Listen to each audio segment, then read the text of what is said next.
जय हिंद दोस्तों। आप सभी लोगों का बहुत बहुत स्वागत है। तो पिछला जो टारगेट वन था, जो लोगों ने उस वीडियो को कंप्लीट किया देखा, तो अब आप लोग टारगेट टू की तरफ बढ़ सकते हैं। और इसमें जो बातें बताई गई हैं टारगेट वन के रिवीजन को लेके, तो जो लोग नए आए हैं इस वीडियो को देख रहे हैं, आप लोग ज़रूर इस पिछले वाले टारगेट को देख लीजिएगा। कुछ वीडियोस पहले ही आप लोगों को मिल जाएगा।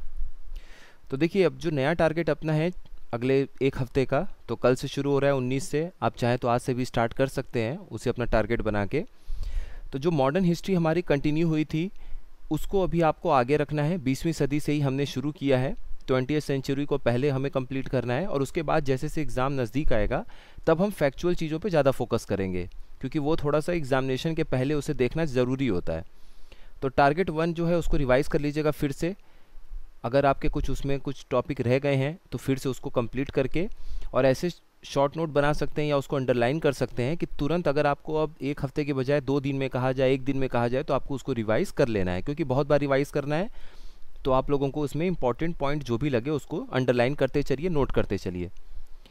इसके आगे बढ़ते हैं तो साइमन कमीशन और जो नेहरू रिपोर्ट है उसे आप लोगों को कंप्लीट करना है, यानी 1927-28 के आसपास हम लोग पहुंच चुके हैं। उसके बाद जो सविनय अवज्ञा आंदोलन है, सिविल डिसोबीडियंस मूवमेंट, वो आपको कंप्लीट करना है। तो आप यहाँ से लगभग 2-3 साल का एक टाइमलाइन है उसको कंप्लीट कर चुके होंगे। इसके बाद सेकेंड वर्ल्ड वॉर और हमारे जो राष्ट्रवादी प्रतिक्रिया है, जो बड़े बड़े हमारे क्रांतिकारी थे लोग, उनके द्वारा जो भी एक प्रतिक्रिया थी या क्या कदम उठाया गया, उसको थोड़ा सा देख लीजिएगा। यहाँ से भी कभी कभी क्वेश्चन पूछ दिया जाता है। और क्विट इंडिया मूवमेंट, भारत छोड़ो आंदोलन तक आपको देखना है। तो थोड़ा सा ज़्यादा है ये, लेकिन एक बड़ा हिस्सा आपका अभी अगर आप कंप्लीट कर लेते हैं तो आगे रिवीजन करने में आपको बहुत ज़्यादा आसानी होगी। तो इसके साथ बने रहिएगा। इसके बाद ज्योग्राफी में क्या करना है, देखिए पिछले वाले जो टारगेट वन था उस वीडियो में मैंने आपको बोला था कि फ़िलहाल बेसिक को अपना मजबूत करिए। तो उसमें आपको क्लाइमेट जो है और जो भी एयर का प्रेशर है, प्रेशर विंड है, ये सारी चीज़ें बताई गई थी कि आपको उसको पढ़ लेना है, ताकि आपको एक कॉन्सेप्ट समझ में आ जाए। तो अच्छा, जैसे मान लीजिए ये इक्वेटर है आपका, तो इक्वेटर से आपको पता है कि ईस्टर्लीज किधर की तरफ चल रही हैं, इक्वेटर की तरफ आ रही हैं ईस्टर्लीज। तो ये low pressure, equatorial low pressure belt है। इस तरीके से अगर आपका कॉन्सेप्ट क्लियर है तो अब आप यहाँ से प्रैक्टिकल वाले हिस्से पे बढ़ सकते हैं, जहाँ से क्वेश्चन काफ़ी पूछा जाता है।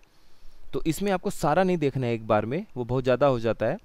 इसमें आपको पहले देखना है major climatic zones of the world, आपको स्टार्ट करना है, यानी विश्व के प्रमुख जलवायु क्षेत्र। पहला इसमें आपको देखना है इक्वेटोरियल क्लाइमेटिक रीजन्स, जो भूमध्य रेखीय जो जलवायु क्षेत्र है उसको आपको देखना है। उसके बाद आप ट्रॉपिकल रीजन में ही सवाना या सूडान क्लाइमेट को देखिएगा, यानी सवाना या सूडान जलवायु को। उसके बाद डेजर्ट वाले क्षेत्र को देखिएगा, जो आपके गर्म रेगिस्तान और जो मिड लैटिट्यूड डेजर्ट क्लाइमेट, यानी कि मध्य अक्षांश रेगिस्तान जलवायु है, उनको भी आपको देखना है। और उसके बाद एक आप देख लीजिएगा warm temperate western margin Mediterranean climate, यानी गर्म तापमान वाला पश्चिमी मार्जिन या भूमध्य जलवायु जो है उसको आपको देखना है। इतना कंप्लीट कर लीजिए। और इसके साथ में हम इस बार इस हफ्ते अफ्रीका के मैप को खूब अच्छे तरीके से पढ़ेंगे। फिजिकल, पॉलिटिकल, क्या क्या क्वेश्चन पूछे जा सकते हैं। तो अभी ये जो 25 अगस्त तक का अपना टारगेट, इसमें हम अफ्रीका को देखेंगे, और उसके बाद का जो एक हफ्ता होगा उसमें हम अच्छे से यूरोप को देखेंगे। तो यूरोप और अफ्रीका अगर आप अच्छे से कर लेते हैं तो 60% सवाल तो इन्हीं दोनों कॉन्टिनेंट से ही आता है। एशिया से बहुत कम सवाल पूछे जाते हैं। फिर हम चलेंगे उत्तरी अमेरिका और दक्षिण अमेरिका को करेंगे। तो आप समझ जाइए कि अफ्रीका और यूरोप अगर आप कर लेते हैं तो बहुत बड़ा हिस्सा एक आपका कंप्लीट हो जाएगा। और साइंस जो है वो अब शुरू करना है। साइंस अब यही समय है शुरू करने का। साइंस में कम से कम 1.5 महीने का अच्छा खासा समय, 2 महीना मान लीजिए आपको देना है। 1.5 से 2 महीने का समय अब लगेगा। तो साइंस में सबसे पहले हम शुरू करेंगे उस टॉपिक से जहाँ से सबसे अधिक सवाल पूछे जाते हैं। Life process, nutrition, transportation, respiration और एक्सक्रीशन, यानी जैव प्रक्रियाएं, पोषण, अभिगमन, श्वसन एवं उत्सर्जन। अगर यहाँ पर आपको टॉपिक के साथ सोर्स की भी अगर हम बात करें तो या तो आप एनसीईआरटी को रेफ़र करिए, एनसीईआरटी बिल्कुल पढ़िए। 8 से 10 तक के बीच में आपको बहुत सारे टॉपिक मिल जाएंगे। या फिर आप एनआईओएस का जो मटेरियल आता है, एनआईओएस का, वो डाउनलोड कर लीजिए।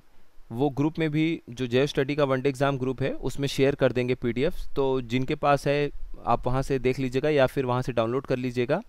या फिर आप अलग से गूगल सर्च करके भी लैपटॉप या मोबाइल से आप इसको डाउनलोड कर सकते हैं।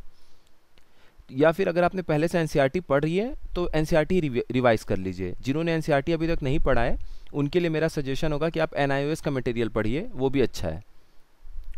और करंट अफेयर्स में जुलाई का जो करंट अफेयर्स का ऑब्जेक्टिव वाला वीडियो है उसको रिवाइज कर लीजिएगा। आपने अपना भी कहीं से सोर्स कुछ पढ़ रखा है तो उसको भी जुलाई का रिवाइज कर लीजिएगा। अगस्त में 23 अगस्त तक का करंट अफेयर आपको पढ़ना है। 2 वीक का 15 अगस्त तक का तो करंट अफेयर आप लोगों को मिल चुका है वीडियो। और उसके बाद आप लोगों को कुछ दिन में जब अपना ये 25 तारीख वाला टारगेट होगा तब आपको 23 अगस्त तक का भी मिल जाएगा। तो अगस्त का भी आपको लेके चलना है, कंप्लीट कर लेना है। इसके पहले जो इंडेक्स और रिपोर्ट वाला वीडियो है उसको देख लीजिएगा आप लोग। अगर आपने पहले से भी कहीं नोट्स बना रखा है, कुछ पढ़ रहे हैं, तो उसको भी रिवाइज कर लीजिएगा। इस बीच में करंट अफेयर्स का 1 से 2 कंपाइलेशन टॉपिक वाइज मेरी कोशिश रहेगी कि आपको ज़रूर से मिल जाए, जिसमें डिफेंस और कुछ अपॉइंटमेंट्स, अवार्ड्स, इस टाइप के जो टॉपिक वाइज हैं वो भी आप लोगों को मिल जाएगा 25 अगस्त तक में। और उसके बाद का जो एक हफ्ता होगा उसमें हम और भी देख लेंगे। तो करंट अफेयर्स हो गया, उसके अलावा आपका साइंस स्टार्ट हो जाएगा, तो ठीक ठाक पोर्शन की तरफ हम आगे बढ़ेंगे। सितंबर की स्टार्टिंग से हम लोग पॉलिटी देखना शुरू करेंगे। तब तक हिस्ट्री हमारा इंपॉर्टेंट है, हिस्ट्री का एक बड़ा पोर्शन हमारा कंप्लीट हो जाए और साथ में साइंस भी ठीक ठाक अपनी गति से बढ़ती रहेगी। तो कुल मिला के चीज़ें ट्रैक पर आएंगी और आपको खुद लगने लगेगा कि हाँ, एक कॉन्फिडेंस आपका बिल्डअप हो जाएगा। कॉन्फिडेंस अगर बिल्डअप होने लग गया तो इससे बड़ी और कोई चीज़ हो ही नहीं सकती इस एग्जामिनेशन के लिए।